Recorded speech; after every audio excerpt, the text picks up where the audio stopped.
Hello guys, in this video I'm gonna do an unboxing on yet another Deckbuilder's Toolkit, and yeah, I also want to show you this playmat that I got from Deckbuilder as well. I haven't opened it yet, but I will when I start playing. My friends I play with in this city isn't home yet, so I have a little bit of break with Magic playing, even though I play with my decks against each other. So, but it's not really the same thing. Try to think as two different people isn't that easy. So, if you remember, this is how it looked like.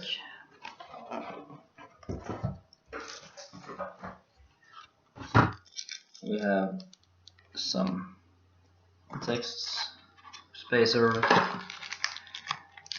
2 Shadows over Innistrad booster, and 2 Battle for Zendikar boosters, which I will open later. And a few lands, which is falling to the middle. And not just land, it's sure it says land there, and there's some creature in it as well, if I don't remember wrong. And Magic 16. Probably a bad view, but I think you can see it through the plastic. So let's start with these lands. If I don't remember wrong, this will only be basic, common, basic standard lands.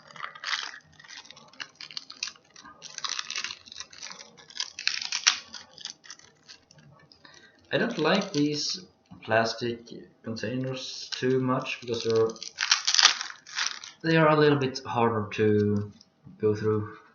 Let's see. Yeah, it seems like regular basics lands as usual. As I remember, 3/3 and so on. So no biggie. I don't see a foil. I don't know if you can get any foil from this one. So yeah, it wasn't so very exciting, but still, it's lands, and I need a lot of lands because I have made, I think I have made 6 or 7 decks from the boosters I have right now. So I'm in need of red lands, mountains for now. So at least I have a few now. So this starts out with unknown shores, and then it gets some creatures. Hope you can see well. And land and some creature. I'm gonna show like this instead. Pick up 2 at a time.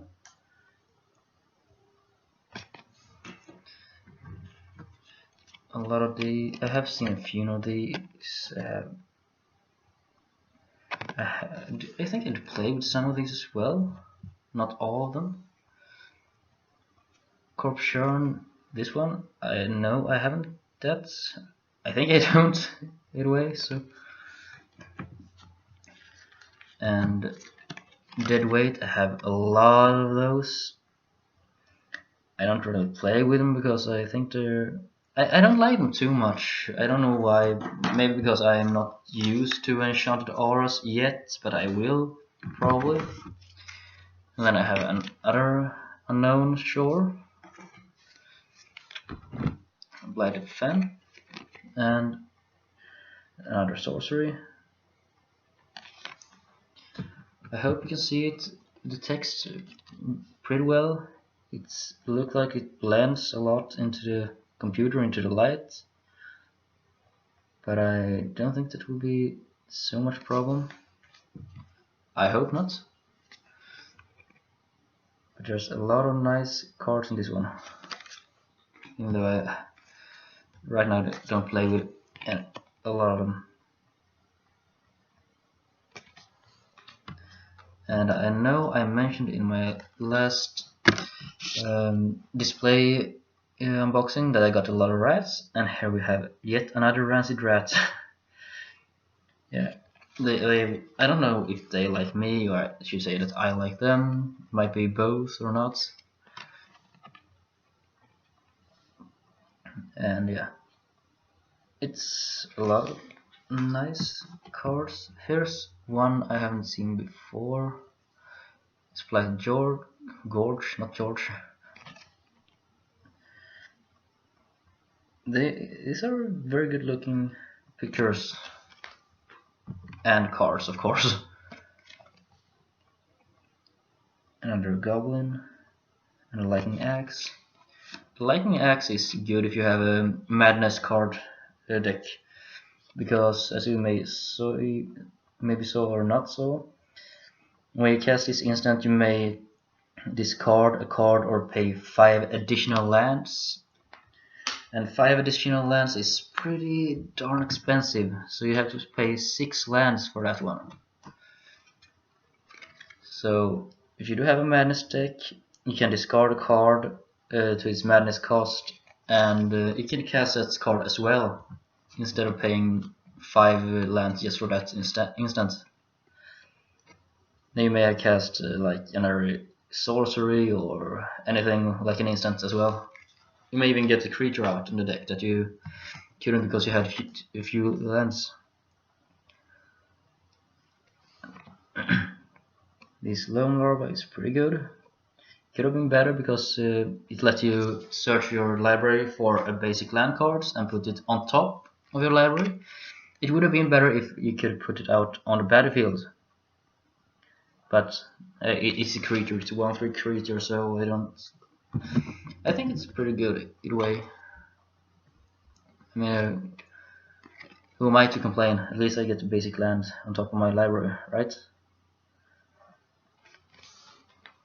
You get a lot of white cards, I was almost about to say, but yeah. A lot of commons.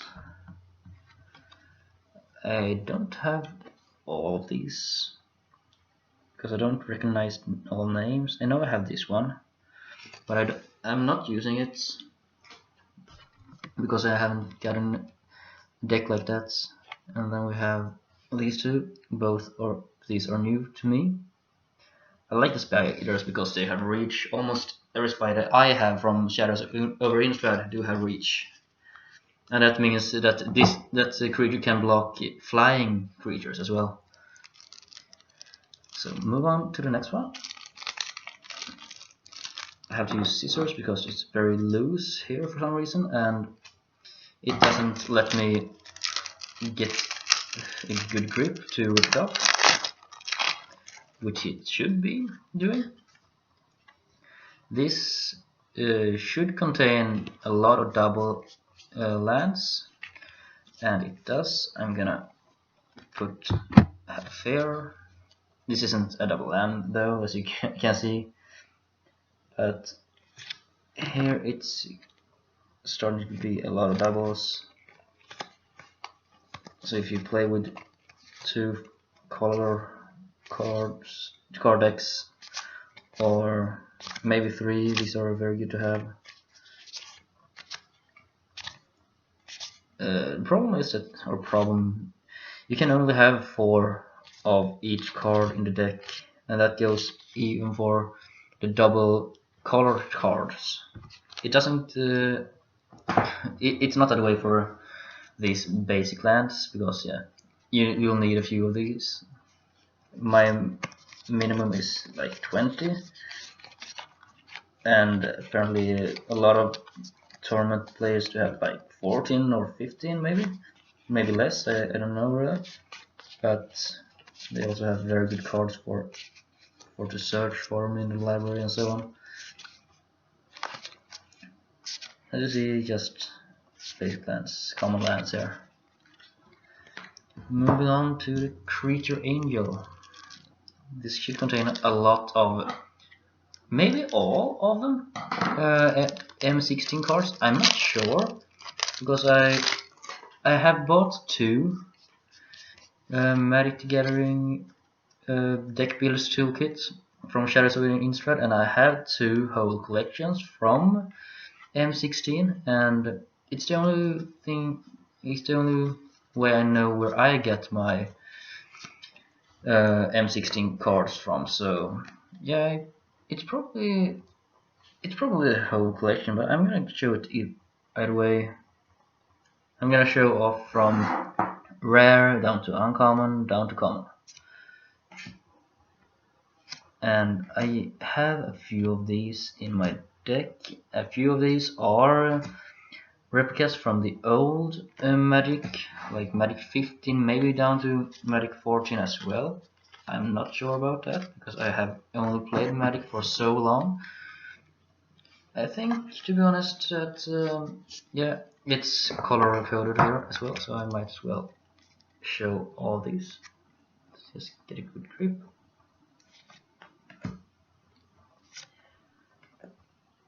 I like Marker of Honor pretty much. I think I have that in my black and white deck, or white and black, or what do you want to call it.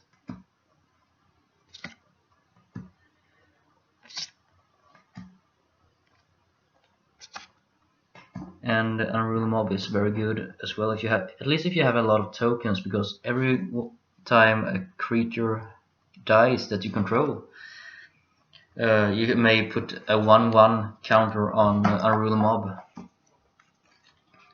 and that's very nice. If you have a lot of tokens on there, you make them block. Say that you double block a 3/3 creature, both of them dies, but you get a +2/+2 counter on Unruly Mob, and that's very nice to have. I have an Unruly Mob in one of my decks that is a little bit based on tokens and stuff like that, but yeah, it just cost me to get my tokens out as well, and if I don't have any tokens out, I really have to think about which creatures I want to sacrifice to get a 1/1 counter on my Unruly Mob. Otherwise, it's yeah, but it's a good card. It's pretty cheap, and at the end you may have a lot of counters on that card.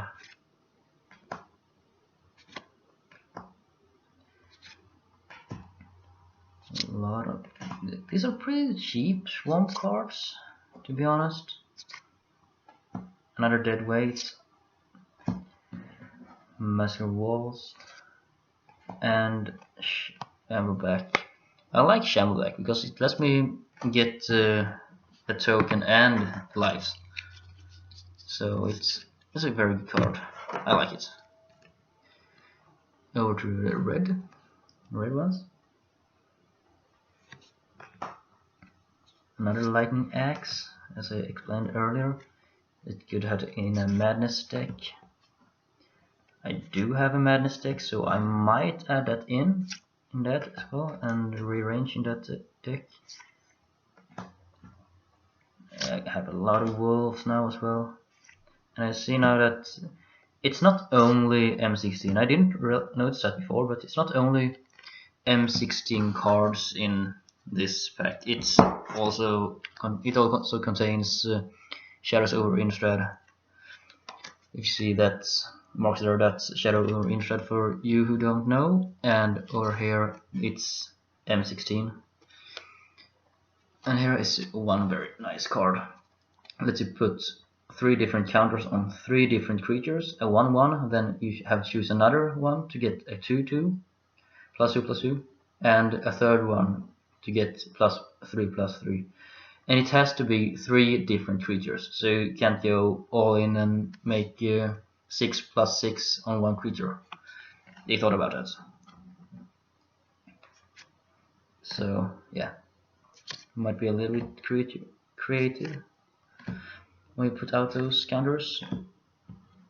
Vomit, let you kill 1 target flying. Another lone larva. A rabbit bite. A wolf. and some colorless cost 0. It's pretty good for being a 0. So an equipment and a land, evolving wilds. So now these are out of the way. So this time let's begin with Battle for Zendikar Booster.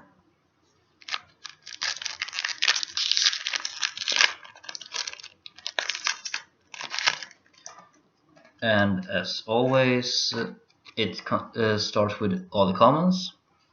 So I'm gonna go over those and stop where I see the first uncommon card, and I'm gonna show you and me them in this order.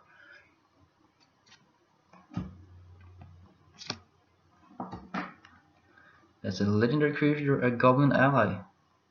Haven't got that yet, but also because I don't buy Zendikar cards too often, it follows with my Deckbuilder Toolkit, so that's why. And a full art and a core ally. Nice. Over to Kiora. I think that's how it's pronounced.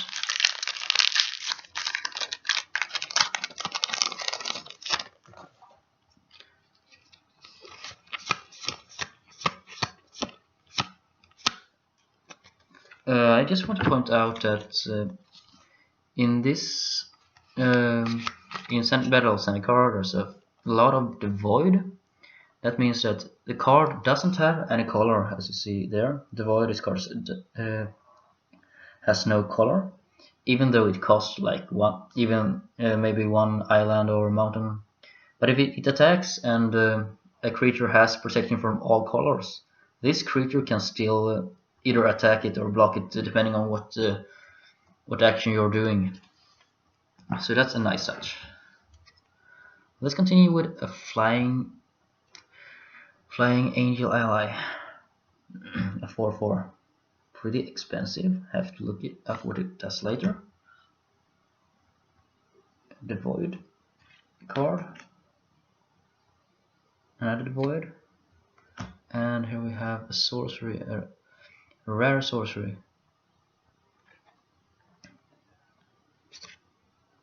Another swamp, or another floor swamp, and an Eldrazi Scorpion. Skyon Scorpion. Eldrazi Skyon. And over to Sorin, Shadows of Innistrad.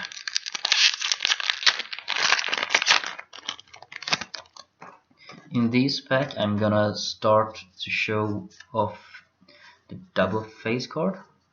I think, if we do have someone here. No, we didn't have anyone there. So I'm gonna start off with this one instead.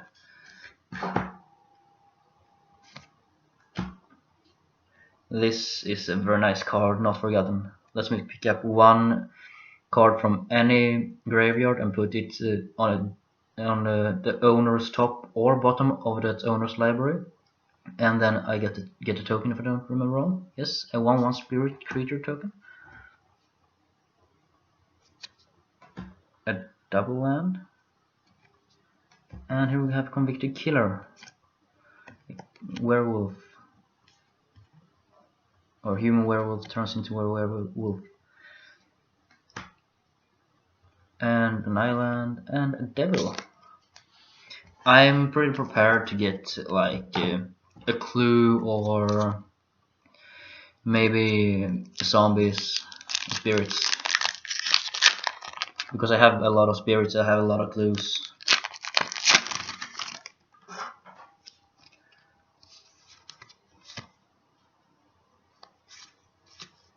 So there we go. Starting off with a Tooth Collector. Might have 4 or 5 of these, I don't remember right now, since I have a lot of cards. Zero Strike, Sorcery, double land again, or no? Yes, a double land. I didn't see it too well in the computer. Sorcery, double, and I see that I have what I apparently call it, Westminster Abbey. It's pronounced Westwell Abbey, as you can see. And it turns out to be a legendary creature. It's a double face card. Flying, haste, lifelink, and indestructible. 9/7. But you have to pay 5 creatures, might be tokens, might be whatever, and pay 5 lands and tap this. But when you transform it, it has haste, so it gets untapped, so you can attack immediately. And I have 2 of these in one of my decks, so it's getting very well used there, I hope. A card for double face cards. There's 2 of these. This is the bigger card, because you can see the columns here are a little bit bigger, and the other one is a little bit smaller because there are a lot of double face cards in Shadow over Innistrad. And as you might saw, I also have a spirit token. So that's it for this unboxing. I'll see you guys another time. Bye.